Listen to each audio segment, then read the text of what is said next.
नमस्कार मंडळी, आज बनवूया विदर्भाची खास झणझणीत भरल्या वांग्याची भाजी. रेसिपी आवडली तर व्हिडिओला लाईक करा आणि अशाच गावाकडच्या रेसिपीजसाठी चॅनलला सबस्क्राईब करा. चला तर मग बघूया की आपण ही भाजी कशी बनवली आहे.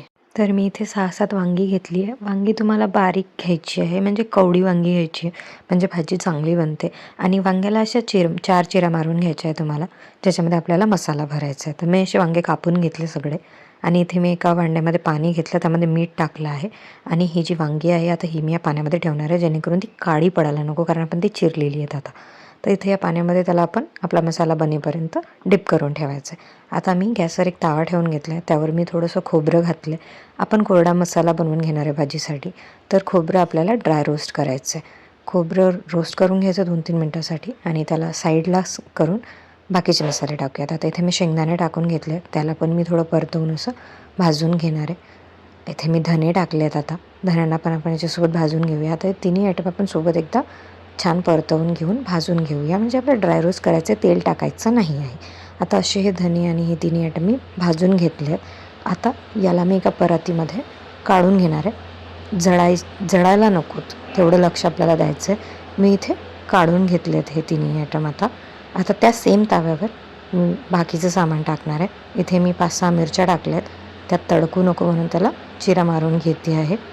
आणि आता याच्यासोबत मी बाकीच्या वस्तू टाकणार आहे. इथे फुटाणे टाकले आहे, 2 चम्मच असे तांदूळ मी घातले याच्यामध्ये. आता याला आपण रोस्ट करून घेऊया. छान असं भाजलं गेलं पाहिजे जे पण आपण टाकतो आहे ते. इथे मी कसुरी मेथी पण ॲड केली आहे. याला आपण रोस्ट करून घेऊ छान.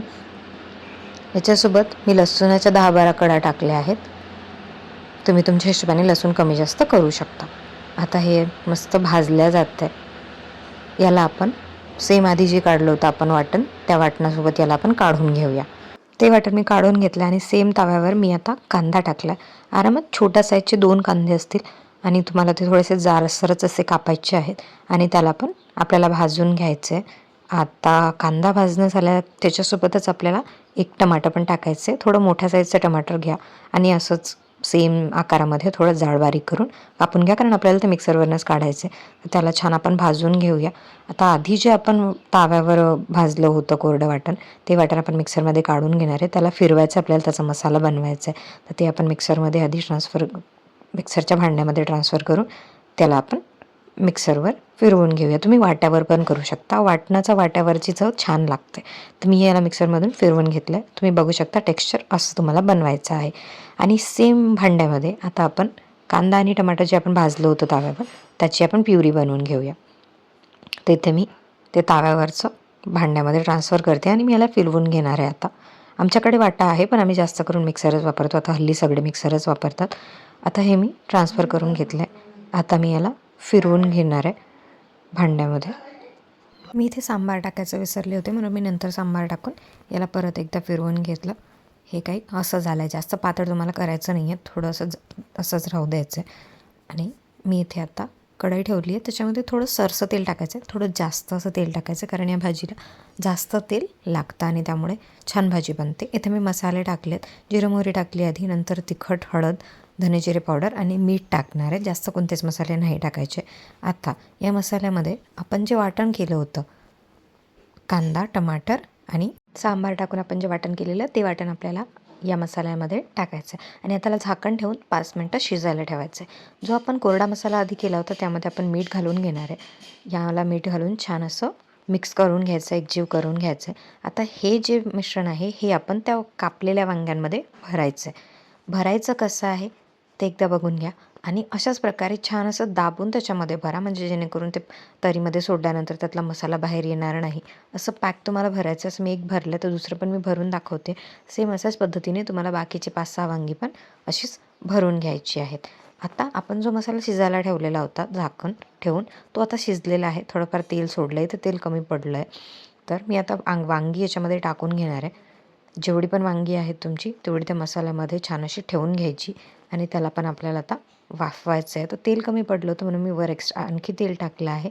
आता याला कोथिंबीर टाकली आहे मी. आता याला मी झाकून ठेवणार आहे 10 मिनटासाठी.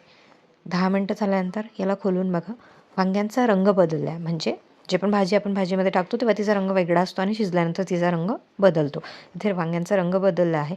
जो खालचा मसाला आहे तो मी खाल्यावर करणार आहे थोडासा, म्हणजे पूर्ण वांग्याला त्याची टेस्ट येऊन जाईल मसाल्यांची. आता हे छान शिजलं आहे वांगं. तर इथे आपण मिश्रण जेव्हा आपण भांड्यामध्ये काढलं होतं त्याच्यामधलं जे धुवून पाणी निघालेलं ते पाणी आपण आता इथे तरीसाठी वापरणार आहे. इथे मी थोडी कोथिंबीर टाकून घेतली आहे. आता याच्यामध्ये मी पाणी घालणार आहे. तर तुम्ही साधं पण पाणी घालू शकता, पण मी ते धुतलेलं पाणी वापरणार आहे याच्यामध्ये. तुम्हाला तरी जर पातळ पाहिजे असेल तर तुम्ही एक्स्ट्रा पाणी टाकू शकता, पण मला एवढी तरीची गरज नाही आहे आणि मला साधी अशी घट्ट तरी आवडते. आमच्याकडे सगळे असे खातात तर आम्ही घट्ट तरी ठेवतो. तुम्हाला लागलं तर एक्स्ट्रा पाणी टाकून याला तुम्ही पातळ करू शकता. त्याला झाकून ठेवून आणखी 5-7 मिनटं शिजवायचं आहे. 5-7 मिनटं झाल्यानंतर याला आता काढून घेतलं आहे. आता तुम्ही बघू शकता कसलं गदगद वांगं शिजलं आहे, पूर्ण तर्री आली आहे त्याच्यावर आणि असं सुंदर चटपट असं दिसते आहे भाजी. आता याला छान असं ताटामध्ये सजवा आणि तुम्ही याला एन्जॉय करा आणि नक्की रेसिपी ट्राय करा आणि मला सांगा तुम्हाला कशी वाटली प्लीज. आणि चॅनलला सबस्क्राईब करा अशाच रेसिपीसाठी.